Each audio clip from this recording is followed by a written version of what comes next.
problem kepemiluan kita itu bukan melulu urusan by person ya. Ini terkait dengan by system. Artinya kalau by system ini tugas negara untuk mengatur dari hulu terkait dengan regulasinya.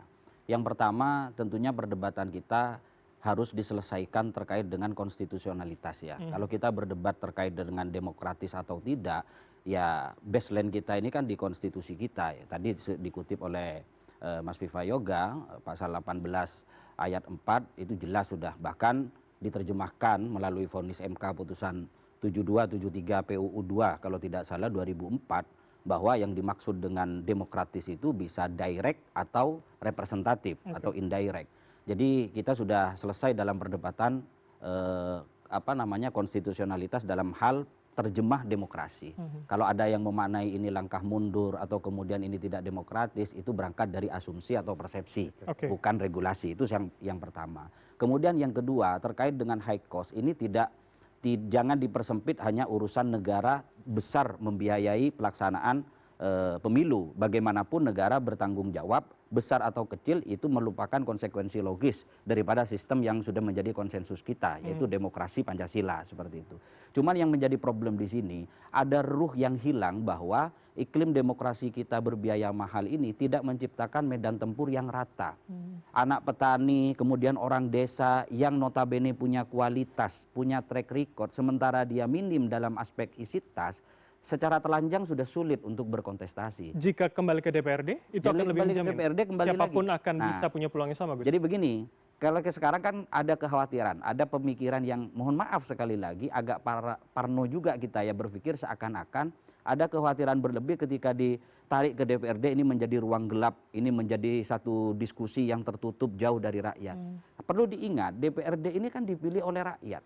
Mereka itu bukan seperti ASN karir kemudian ditunjuk, tidak.